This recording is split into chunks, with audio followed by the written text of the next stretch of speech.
Segue falando sobre esse assunto, agora com o ex-presidente do Instituto Brasileiro de Geografia e Estatística, Paulo Rabelo de Castro, a quem agradeço muito a participação aqui no Jornal da Manhã. Bem-vindo, bom dia. Bom dia, Lívia. Bom dia a todos que nos acompanham no Jornal da Manhã. Prazer estar aqui. Muito obrigada, Paulo. Bom, a gente acompanhou agora a reportagem mostrando que essas insatisfações ligadas à criação desse IBGE+, estão em torno de duas questões principais. Uma delas, e talvez a principal, seria a possibilidade de essa fundação ser utilizada para fins políticos, mas também tem uma questão mais de pano de fundo, que são as várias divergências entre Postman, servidores, sindicatos que representam esses servidores. O que pesa mais para esse desdobramento que nós tivemos, que foi a suspensão desse IBGE+.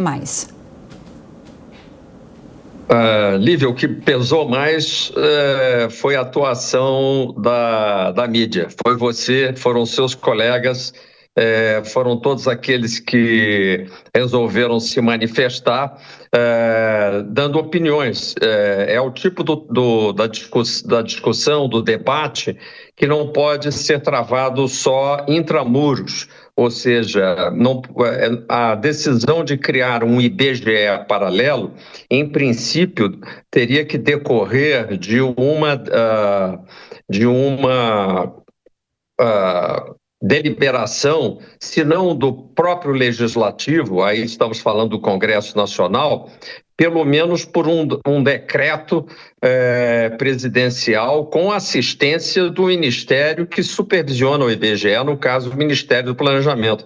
Essa é a razão pela qual a nota é conjunta entre o Ministério do Planejamento e o IBGE, porque o Ministério que é dirigido hoje pela senadora Simone Tebet, teve que sair de cima do muro. Estava caladinho, deixando que a crise rolasse, mas teve que interferir porque ele é hierarquicamente superior ao IBGE e foi esse Ministério do Planejamento, que decidiu pela suspensão.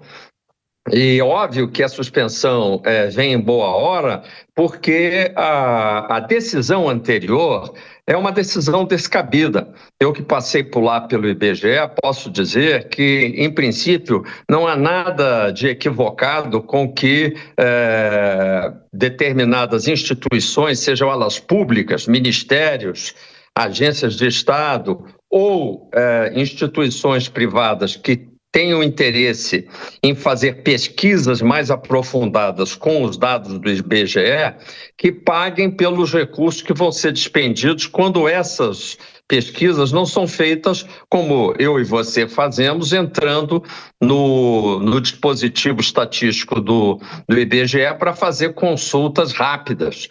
O que é o comum e o usual para a maioria dos pesquisadores, inclusive pesquisadores acadêmicos que podem se organizar para fazer isso utilizando recursos próprios e simplesmente entrando no site que chama-se Sidra.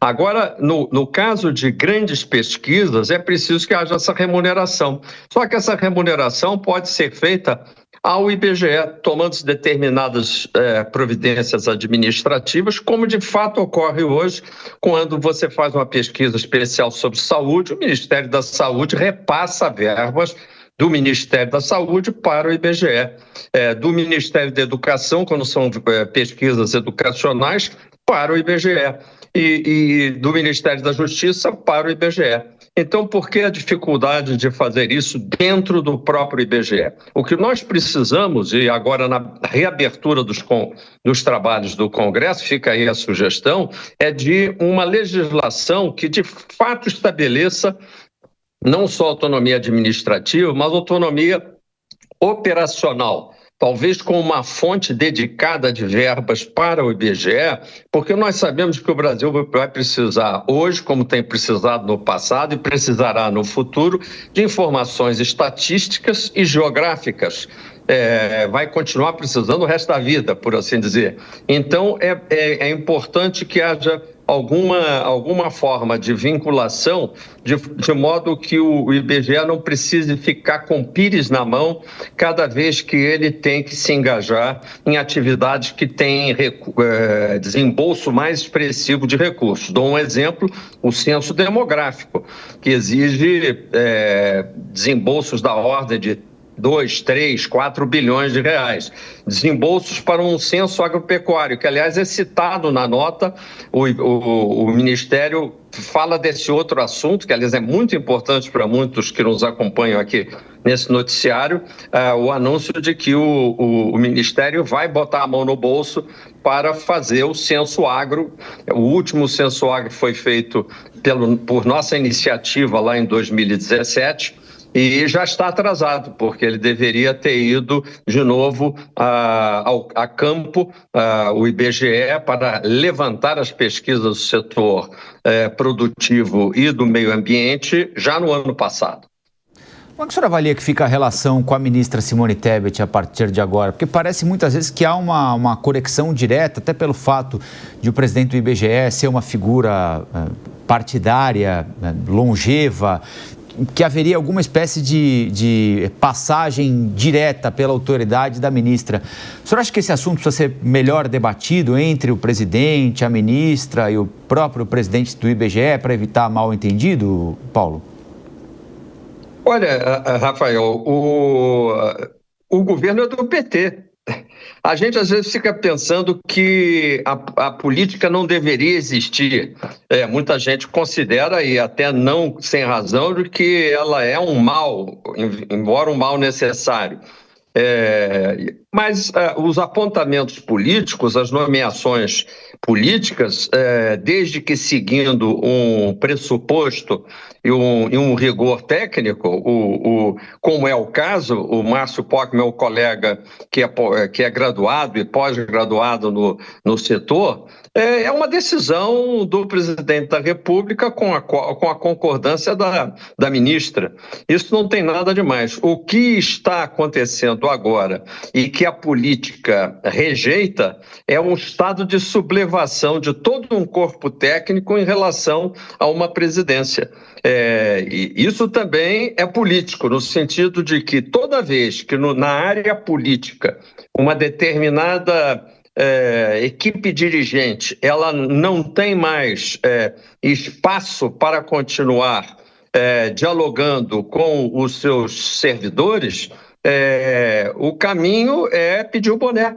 E isso não gera escândalo nenhum. Pelo contrário, é uma solução, porque tem sempre alguém que possa substituir. Isso é normal, não é o fim do mundo. O que agora se torna um desafio para o colega Márcio Postman é retomar o diálogo. O corpo técnico do IBGE, que é muito íntegro, é um corpo confiável, ele é também muito participativo. Eu, quando estive lá, me tornei um ibegiano, ou seja, o termo ibegiano, ele é próprio daqueles que vestem a camisa do IBGE. Se o Márcio Postman não se tornar um ibegiano, ele não pode dirigir o IBGE. Considerando justamente, indo nessa linha do que o senhor está falando, né, que o IBGE sempre foi uma instituição reconhecida pela autonomia técnica, pela produção de dados imparciais, o senhor acredita que Sim. Essa crise interna, ela reflete uma tentativa de instrumentalização política? E quais seriam os riscos para a credibilidade do Instituto caso essas tensões internas persistam? A pergunta é muito boa. Eu acho que há esse risco sim, mas ressalvando que neste momento não estamos sob risco iminente de nenhuma manipulação de dados, como frequentemente se levanta, principalmente em relação aos índices de inflação. Toda vez que nós temos uma pressão inflacionária como estamos sofrendo hoje, agora, haja vista as elevações brutais de taxa de juros feitas pelo Banco Central para tentar conter o ritmo inflacionário, há sempre a alegação de que o IBGE não está tirando a fotografia fotografia da inflação de modo adequado, estaria puxando o índice inflacionário para baixo, e isso pode ser completamente descartado das nossas preocupações. Existem protocolos rígidos dentro do IBGE e o dirigente máximo, que é o presidente, nem chega perto da verificação ou avaliação prévia desses dados que saem lá do forno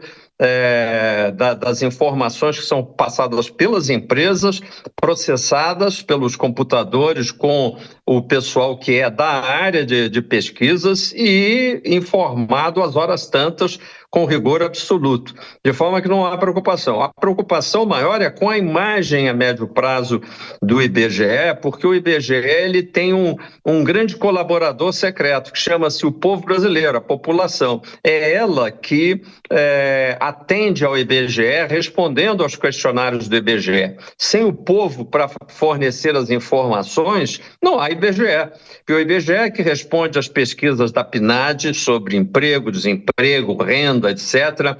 São as empresas que respondem às informações sobre atividade econômica, sobre preços praticados, assim por diante, sobre educação, sobre saúde, ciências, etc. Tal.